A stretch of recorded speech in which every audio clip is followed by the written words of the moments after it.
हरे कृष्णा। हमारे आज के इस गीता वीकली में आप सभी का स्वागत है। जैसा कि हम अपने पिछले वीक में चर्चा कर रहे थे, ये गीता कितने वर्ष पुरानी है।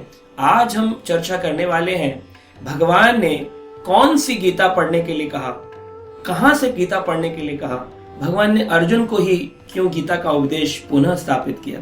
आइए इसी श्लोक पर चर्चा करते हुए आज हम भगवत गीता के चौथे अध्याय के दूसरे श्लोक पर चर्चा करेंगे। भगवान कहते हैं, एवं परंपरा प्राप्तिम राज ऋषयो विदहो सकाल ने एहा महता योगो नष्ट परंतपहा।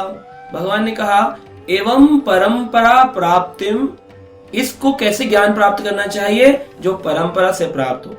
आज हम देखते हैं समाज का बहुत बुरा हाल है।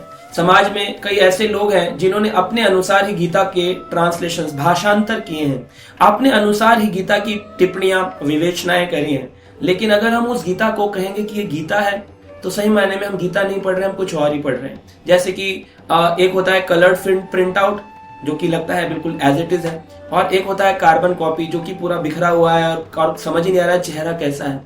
तो उसी प्रकार से भगवत गीता की कार्बन कॉपीज बहुत सारी अवेलेबल है, लेकिन यथारूप एज इट इज ये सिर्फ प्राप्त होती है परंपरा के माध्यम से। और इस बात को भगवान श्री कृष्ण ने कहा। भगवान कहते हैं, देखो अर्जुन, मैं तुम्हें ये ज्ञान इसलिए दे रहा हूं क्योंकि ये परंपरा से प्राप्त होता है। तो परंपरा शब्द का अर्थ समझना चाहिए। परम, पर, आ, इसको 3 भाग में विभाजित किया गया है।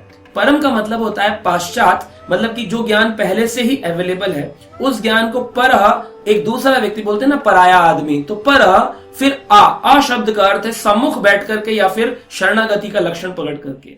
तो किसी व्यक्ति को वो ज्ञान जो है अपने गुरु के पास, उसको एक व्यक्ति शरणागत होकर के जब बैठता है, उनके सन्मुख बैठकर प्रश्न पूछता है शरणागत होकर के, तब वो ज्ञान उसको प्राप्त होता है। मतलब जो हमारे पुराने आचार्य हैं, उन्होंने जो ज्ञान दिया उसको गुरु शिष्य परंपरा के द्वारा ही, परम, पर और ये आ, तो परम ज्ञान को दूसरा व्यक्ति शरणागत होकर ही सीख सकता है, ऐसा हमको बताया गया। तो गुरु शिष्य परंपरा में इस्कॉन की जो भगवत गीता है, जिसे श्रील प्रभुपाद ने पूरे विश्व में प्रचार किया, ये भगवत गीता 32 गुरु परंपराओं को व्याख्यान करती है, जिसमें सबसे पहले स्वयं भगवान श्री कृष्ण हैं, जिन्होंने इस ज्ञान को ब्रह्मा जी को दिया। और ब्रह्मा जी ने, जो सृष्टि के रचयिता हैं, इस ज्ञान को नारद जी को दिया। और नारद जी ने वही ज्ञान वेद व्यास जी को दिया, जिन्होंने अनेक पुराणों, महाभारत और उपनिषदों की रचना करी। महाभारत के 1 लाख श्लोकों के अंदर ये जो 700 श्लोक भगवत गीता के हैं, ये उसी का एक अंश है। तो वेद व्यास जी के द्वारा ज्ञान कहां से आया? नारद जी ने उनको दिया शाब्दिक रूप में। पहले लोग कर्णधार होते थे, कर्ण से सुनते थे, सब कुछ स्मरण रखते थे। वेद व्यास ने कहा आने वाले समय में, कलयुग में, लोग निर्बुद्धि होंगे, बुद्धिहीन होंगे। थोड़ा सा व्हाट्सएप पे कोई मैसेज पढ़ लिया, उसी को ज्ञान मान लेंगे। व्हाट्सएप यूनिवर्सिटी खुल गई है, उसी को ज्ञान मान लेंगे। कोई लोग फेसबुक पे कुछ भी पोस्ट कर दो, उसी को ज्ञान मान लेंगे। ऑथेंटिसिटी ऑफ नॉलेज, ज्ञान की प्रमाणिकता क्या है, इसके विषय में कोई नहीं सोचेगा। बच्चे को कॉलेज में एडमिशन कराना है, कौन से कॉलेज में कराऊं? बोले सबसे अच्छा इंजीनियरिंग कॉलेज तो है ना, IIT कॉलेज है इंडिया में, वहां कराना चाहिए। नहीं, कहीं से भी करा लो, अरे गहरे नत्थु गहरे कॉलेज से इंजीनियर तो इंजीनियर होता है। नहीं साहब, इंजीनियर नहीं होता है। जो नत्थु गहरे कॉलेज से करेगा वो वैसा ही इंजीनियर होगा, वो मशीन बनाने के बजाय ब्लास्ट कर देगा। और वहां पर दूसरा व्यक्ति जो IIT से पढ़कर आएगा, उसके अंदर ऑथेंटिसिटी होगी कि अगर वो सबसे खराब भी स्टूडेंट होगा, तब भी बाहर के कॉलेज से एक अच्छा स्टूडेंट होगा। तो यही बात है, गीता को अगर कोई पारंपरिक कॉलेज से प्राप्त करता है, गुरु शिष्य परंपरा के माध्यम से प्राप्त करता है, तो ये ज्ञान सही मायने में लोगों का जीवन परिवर्तित करता है। तो भगवान ने कहा योग नष्ट परंतपा, हे परंतप। अर्जुन को परंतप कहा। परंतप कह के भगवान एक मजाक कर रहे हैं, क्योंकि अर्जुन सखा भी है ना। तो भगवान कहते हैं परंतप मतलब जो तपस्याओं से ज्ञान को प्राप्त करना चाहते हैं। कई लोग होते हैं, कहते हैं जी हम तो सर्दियों में ना ठंडे पानी से नहाते हैं और इसलिए हमको अब सारा ज्ञान उजागर हो गया हृदय में। कुछ लोग कहते हैं नहीं, हम तो 151 कंडे जला के बैठ जाते हैं, उसके बीच में बाबा बन के तपस्या करते हैं। कुछ लोग कहते हैं हम नग्न अवस्था में हिमालय पे जाते हैं। कुछ लोग कहते हैं हम तो गांजा पी के पड़े रहते हैं, यही सबसे ऊंचा आनंद है। तो ये सारे जो हम देख रहे हैं संसार में, एक्चुअली ये ज्ञान नहीं है। भगवान ने भी कहा परम तपः, तपस्याओं से ये ज्ञान प्राप्त नहीं होगा, क्योंकि अर्जुन भी बड़े तपस्वी हैं, बड़े योद्धा हैं। तो भगवान कह रहे हैं कैसे प्राप्त होगा? तपस्याओं से नहीं, एवं परंपरा, परंपरा के प्रति तुम्हें शरणागत होना पड़ेगा। अर्जुन मेरे शरणागत हो तो ये ज्ञान तुमको उजारा होगा। फिर भगवान ने ऐसा क्यों कहा योगा नष्ट, कि काल क्रम में ये ज्ञान नष्ट हो गया था इसलिए मैं तुम्हें दे रहा हूं। लेकिन हम तो ये जानते हैं, भगवान ने पिछले श्लोक में कहा ज्ञान अव्यम है, कभी नष्ट नहीं होता। फिर नष्ट कैसे हो गया? तो नष्ट ऐसे हुआ, कई आसुरी प्रवृत्ति के लोगों ने जीवन में प्रवेश किया।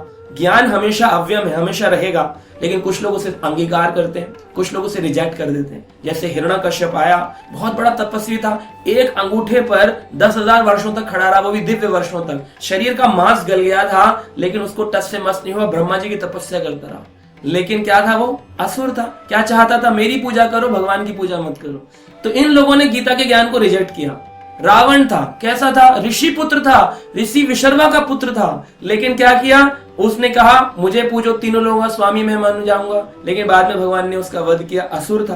तो इस तरह के कई लोगों ने या तो गीता को या गीता के ज्ञान को रिजेक्ट किया, या गीता के ज्ञान में कुछ अपनी मनोधारणा ऐड कर दी। कई सारी ऐसी संस्मरण मिलेंगे आपको, 100 से अधिक गीता के। आप जाए बाजार में, गीता गीता गीता गीता गीता सार भी आता है, एक लाइन में, एक पेज में गीता लिख दी, क्या लेके आए थे, क्या लेके जाओगे। ये सब जिसे कहते हैं ना टोटल कैटअप, नकली है, गलत है। इसको पढ़ के ये गीता नहीं है, सॉरी टू से, माफ करिएगा, लेकिन ये गीता नहीं है। गीता वो है जो गाना भगवान के द्वारा महाभारत के युद्ध क्षेत्र कुरुक्षेत्र में गाया गया। तो ये ज्ञान कैसे नष्ट हुआ? नष्ट नहीं हुआ, ज्ञान अव्यम है, लेकिन लेने वाले लोगों ने इसको एक्सेप्ट करना मना कर दिया, रिजेक्ट करना शुरू कर दिया। तो भगवान ने कहा जब ये ज्ञान है लेकिन रिजेक्ट कर रहे हैं लोग, तो कोई ऐसा राज ऋषि ढूंढना पड़ेगा जब मैं इसको पुनः स्थापित कर सकूं। तब उन्होंने अर्जुन को चुना, जो राजा भी हैं, क्योंकि अर्जुन राजा बनने वाले हैं, पांडव विजय पाने वाले हैं महाभारत के युद्ध में, और ऋषि भी हैं क्योंकि भगवान के शरणागत भक्त हैं। इसलिए इस ज्ञान को परंपराओं के द्वारा प्राप्त करना चाहिए। श्रील प्रभुपाद इस परंपरा के 32वें गुरु हैं, जो वेदव्यास की श्रृंखला में 32वें नंबर पे आते हैं। तो ये जो ज्ञान है, लोग बोलते हैं जी आदमी ने लिख दिया होगा ना जी, पूरा ज्ञान कृष्ण से ऊपर ने नीचे दिया, नीचे से फिर नीचे आया, नीचे से फिर नीचे आया। तो ये ऐसे आ रहा है। कॉलेज का डायरेक्टर है, डायरेक्टर ने प्रिंसिपल को दिया, प्रिंसिपल ने टीचर को दिया, टीचर ने स्टूडेंट को दिया। तो डायरेक्टर ने अगर बच्चे को नहीं दिया तो क्या ज्ञान नष्ट हो गया? ज्ञान नष्ट नहीं हुआ, कुछ लोगों ने रिजेक्ट करना शुरू कर दिया था, इसलिए कृष्ण ने इसको पुनः स्थापित किया। और इसको श्रील प्रभुपाद ने आज से 50 वर्ष पूर्व पूरे विश्व के सामने अंग्रेजी भाषाओं में, ऐसी 86 भाषाओं में प्रकट किया। तो आशा करते हैं आप भी इस ज्ञान को पढ़ेंगे और अपने जीवन को आनंदमय बनाएंगे। हरे कृष्णा।